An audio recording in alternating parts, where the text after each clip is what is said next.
अरुण जी, शुरुआत यही कि जो कुछ हुआ, मैंने कहा कि हमने नहीं देखा 3.5 दशक से ज्यादा के समय में जर्नलिज्म में कि बीजेपी इतनी बुरी तरह से जो एक निरीहता के दौर से गुजर रही है, मुश्किलों के दौर से गुजर रही है, और कहीं ना कहीं जो वर्चस्व की लड़ाई है अब सतह पर है। कितना नुकसान, कितनी कठिनाइयां बीजेपी की और ज्यादा बढ़ने वाली हैं, क्या मुश्किलें पैदा होने वाली। पहली प्रतिक्रिया आपकी अरुण जी। संजीव जी, पहले तो मैं ये कहूंगा कि कलई उतर गई है। मैं एक कलई अनुमति चाहूंगा, मैं माफी चाहूंगा, मैं एक वीडियो भी दिखाऊं अपने दर्शकों को, कश्मीर से जुड़ा है पूरा का पूरा, क्षमा चाहते हुए। वो एक क्या आज हुआ टिकटों के जो घोषित हुई थी सूची, उसके बाद एक थोड़ा लंबा वीडियो हम देखते हैं और सुनते हैं लोगों को, फिर मैं आपसे शुरुआत करूंगा। यही सवाल मेरा होगा जो मैंने आपसे किया।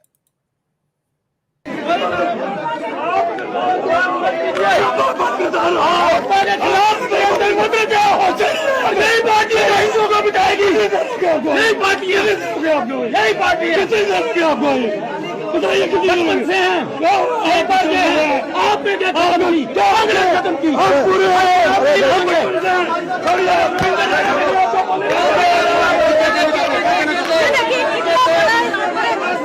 ये जो बंदा है गद्दार है, ये देशद्रोही है, इसको क्या पता पार्टी क्या होती है। देखिए हमारी पार्टी के अंदर हमारा एक कार्यकर्ता है और कार्यकर्ता को 40 साल दिए, उसने 40 साल दिए पार्टी के अंदर, और 40 साल देने के बाद में एक आस थी कि पार्टी इनको टिकट देगी, लेकिन पार्टी ने भी गद्दारी की। हम बीजेपी से शुरू से जुड़े हुए हैं, लेकिन आज पता लगा कि बीजेपी भी गद्दार है, बीजेपी पार्टी सही नहीं है, ये भी हिस्सेदारी करती है। आज पता चला, आज हमें पता चला। लेके जाएंगे वोटरों के सामने, जिनको हम बोलते थे कि हमारा कैंडिडेट कौन है, जिनके लिए हमने वोट मांगा, 22,000 लीड के साथ हमने एमपी को जितवाया। किसके दम पे जितवाया? ओमी खजूरिया के दम पे जितवाया। और आज पार्टी उसी ओमी खजूरिया की टिकट काट के किसी और को सम जोड़ा के जहाँ टिकट देगी जम्मू नॉर्थ में, यह बर्दाश्त नहीं होगा हमसे। जो टिकट दी गई है वो सही नहीं है, बिल्कुल सही नहीं है। पार्टी ने किसको पूछा? कार्यकर्ता को पूछना चाहिए। हम कार्यकर्ता ने वोट दिए, जबकि 95% वोट ओमी खजूरिया को दिया। पार्टी ने हमें पूछ के वोट दिया, उसके बाद पार्टी कैसे डिसीजन ले सकती है? पार्टी कौन सी डिसीजन लेने वाली? वोट मांगते कार्यकर्ता, काम करते कार्यकर्ता, पार्टी कहाँ दिल्ली में बैठ के काम करेगी? नहीं चलेगा ये हमारे जम्मू में, तानाशाही नहीं चलने देंगे। धरने में बैठेंगे पार्टी के खिलाफ। जब तक पार्टी ओमी खजूरिया का टिकट नहीं देती, हम बैठने वाले नहीं है। ओमी खजूरिया, ओमी खजूरिया, ओमी खजूरिया, ओमी खजूरिया, ओमी खजूरिया।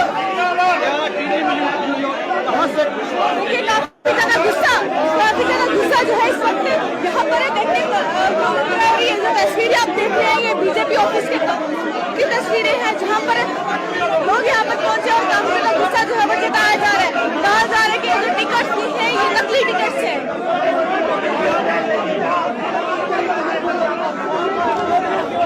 हेलो हेलो, देश के प्रधानमंत्री गुस्सा करेंगे, गलत कर रहे हैं, 40 साल की किसी और को दे देंगे। ये बताए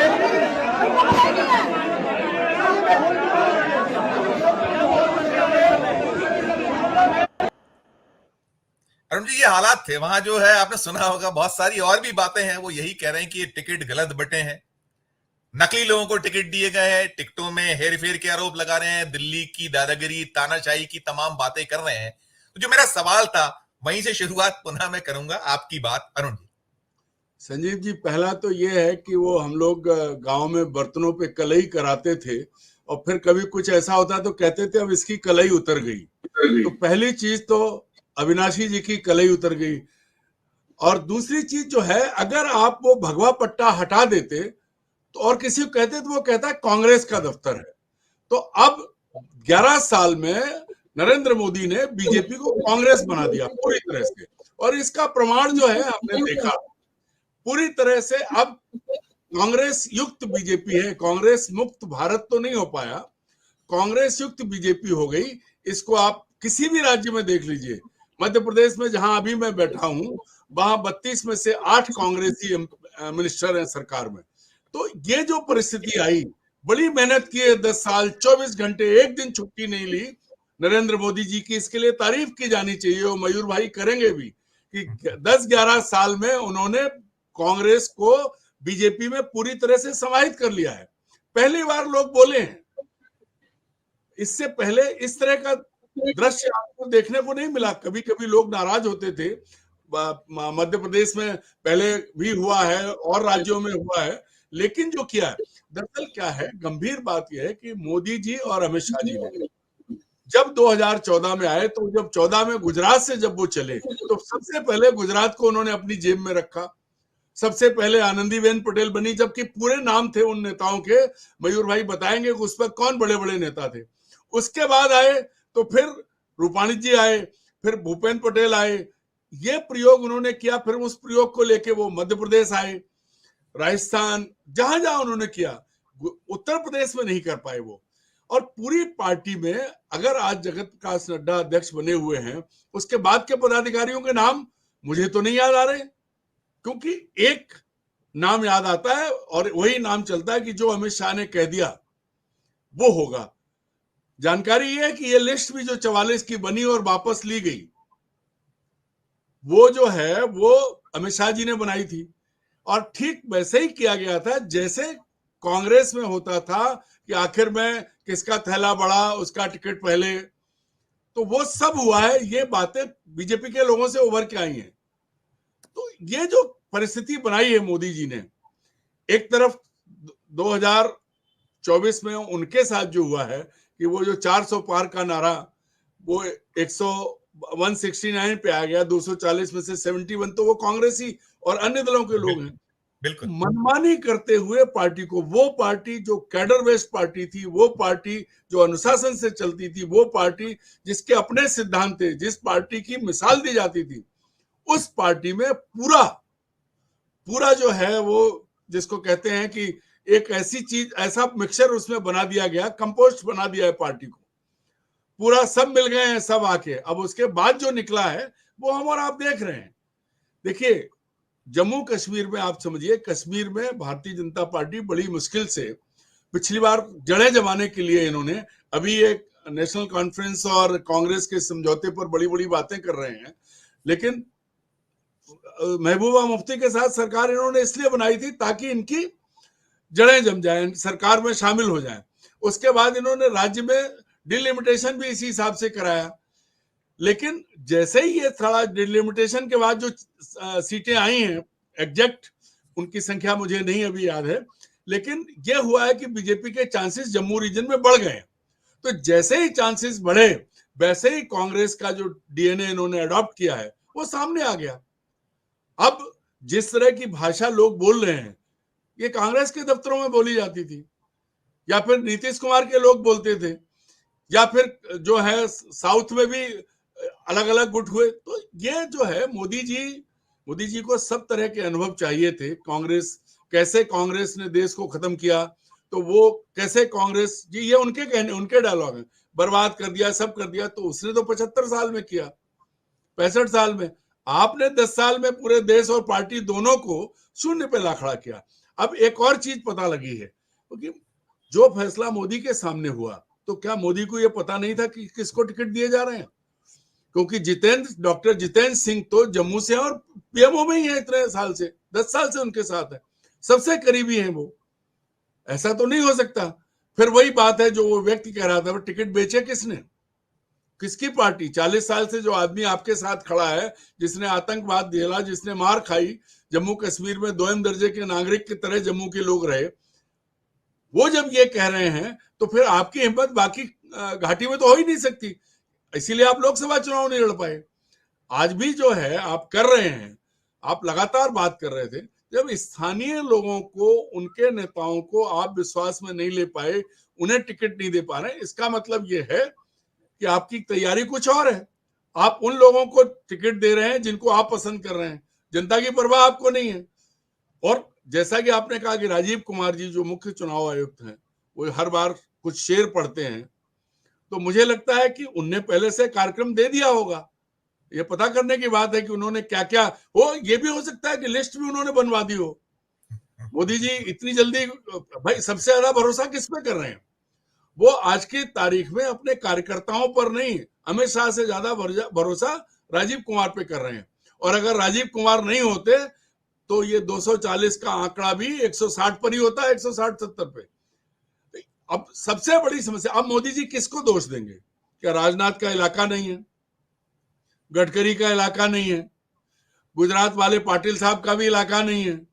इलाका तो जो है वो जितेंद्र सिंह का है और वो सबसे करीब उनके हैं।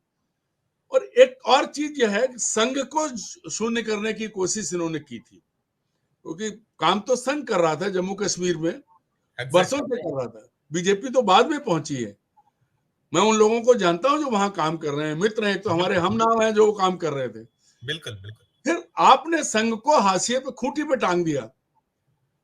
संघ ने आपको मैदान में धूल चटा दी। अब ये जो आज हम जिस मुद्दे पे बात कर रहे हैं, क्या कल तक किसी ने ये सोचा था कि 24 घंटे के भीतर बीजेपी में वो सब होगा जो कांग्रेस में हुआ करता था? बिल्कुल बिल्कुल। आज मैं बधाई देता हूं नरेंद्र मोदी जी को, उन्होंने बहुत अच्छे ढंग से कांग्रेस को आत्मसात किया और बीजेपी को कांग्रेस बना दिया है। अब जो पहले होता था ना कि थैले के साथ टिकट चलते हैं, अब कांग्रेस में तो लोग लेने वाले नहीं बचे, लेकिन बीजेपी में थैले जरूर चल रहे हैं। और ये जो चीज है ये बहुत दूर तक जाएगी और इसका खामियाजा कोई कुछ भी कर ले, अब हो सकता है ईवीएम और उसका खेल हो जाए, वरना जिन राज्यों में चुनाव होना है, हरियाणा, जम्मू कश्मीर, महाराष्ट्र, झारखंड और दिल्ली, सब जगह यही होने वाला है। मोदी जी जिंदाबाद इसी तरह से होंगे जैसे इसमें वीडियो में दिखाया आपने। अरुण सर, मैं जो बात कर रहा था, मैं दोनों चीजों से इत्तेफाक नहीं रखूंगा मैं अरविंद भाई की ये तो सैफरान वाली जो मैंने बात की, किसी भी स्तर तक जा रहे हैं, एक चीज। और इलेक्शन कमीशन ऑफ इंडिया भी बहुत इससे बड़ी बड़ी बातें हुई है, तो छोटी बात है शायद वित्त मंत्री के द्वारा। तो पहली टिप्पणी इस पे, बाकी फिर मैं वही जम्मू कश्मीर पर लौट के आपसे सवाल करूंगा। पहले इस पे आपकी प्रतिक्रिया है दोनों चीजों।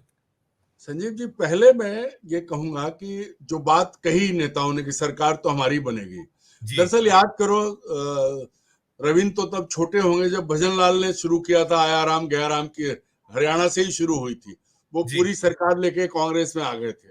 तो ये जो है वहां का, और अभी भाई ये थैली शाह है, ये पैसे लेके जाते हैं, कुछ भी कर रहे हैं।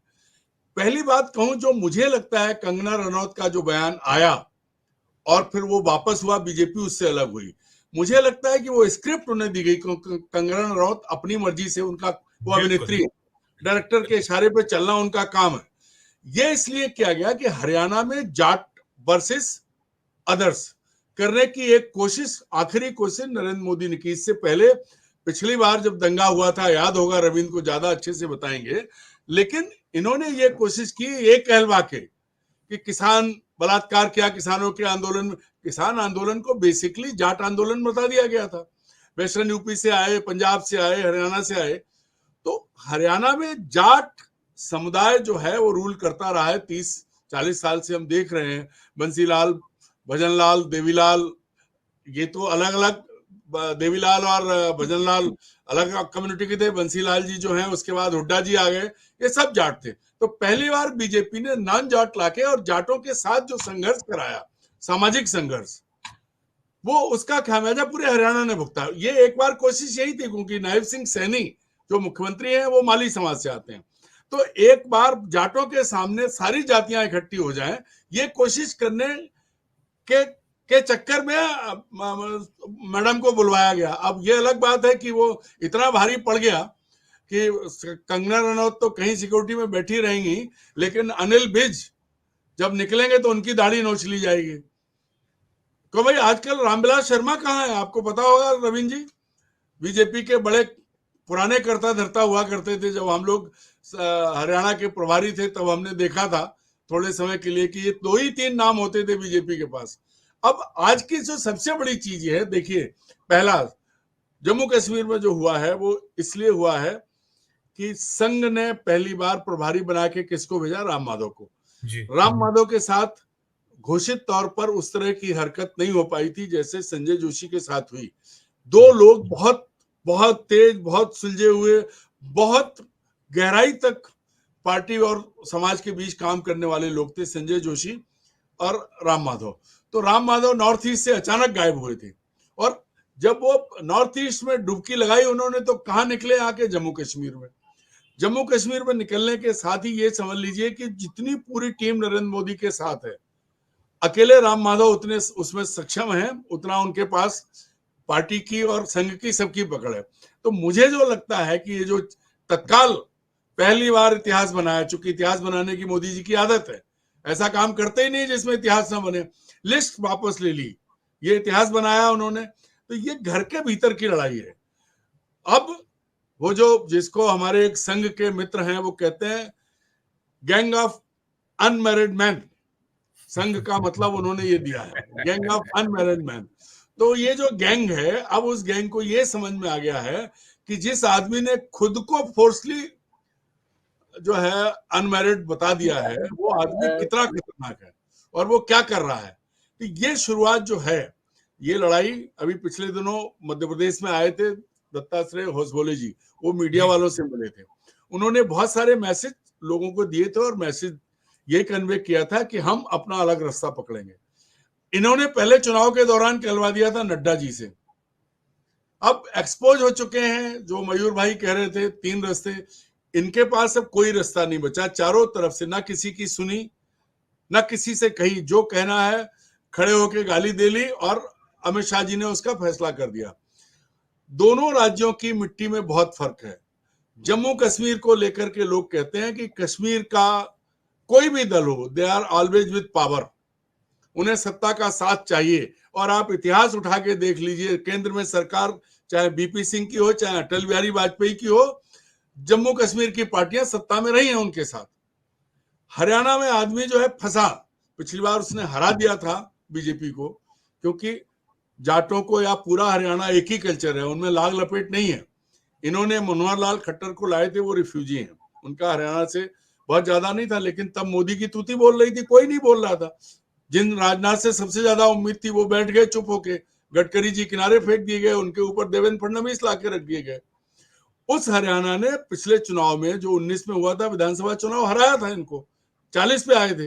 वो तो ओम प्रकाश चौटाला जेल में नहीं होते और उनके बेटे का बेटा जो है, वो उसका नाम मैं भूल रहा हूँ, जन नायक जनता पार्टी जो बनाई थी, उसके साथ करके उन्होंने अपनी सरकार बना ली। अब क्या करेंगे? अब आज की तारीख में जो है, इन्हीं सरकार रहते हुए हरियाणा में बीजेपी के मंत्रियों के बंगले जलाए गए थे। एक अभिमन्यु, कैप्टन अभिमन्यु हैं, वो मंत्री थे, उनके तो सब कुछ हो चुका था, पर साम दाम दंड भेद और दिल्ली की ताकत, उसके जरिए इन्होंने दोबारा सरकार बना ली थी। अब जैसा कि रविंद्र ने बताया, 5 लोकसभा और राज्यसभा मिला के 8 जो हैं बाहरी हैं जी। तो हरियाणा का आदमी इस बार जो है वो एक औजार होता है, हम लोगों ने उसका भूसा पलटने के लिए करते हैं गांव में, उसको जेली बोलते हैं वो, और जेली में आज 5 फाल वो लगे रहते हैं, लोहे के टुकड़े। एक बहुत पहले महम कांड हुआ था जिसमें आनंद सिंह दांगी के घर पे अटैक हुआ था, चौटाला की सरकार थी, तो उस मेरे सामने एक किसान के लड़के ने एक सिपाही को उस पे ऐसे उठा लिया था जेली पे, बेचारा वो मौके पे ही मर गया था। तो अब किसान जेली, हरियाणा का आदमी जेली लेके बैठा हुआ है। मैं आज एक मित्र से बात कर रहा था, बोले भाई कीकर भिड़ गई आड़ दे। तो अब इनको ये समझ में आएगा कि गुजरात और हरियाणा में कितना अंतर है, पहली चीज ये है। और जम्मू कश्मीर में ये समझिए आप कि वहां का कोई राजनीतिक दल हो, उसमें बीजेपी भी शामिल है। अगर बीजेपी ऐसी नहीं होती तो आज आप नेशनल कॉन्फ्रेंस के समझौते पर कांग्रेस पे सवाल उठा रहे हैं, और खुद महबूबा मुफ्ती के साथ बैठ गए थे जाके, उसको क्या कहेंगे आप?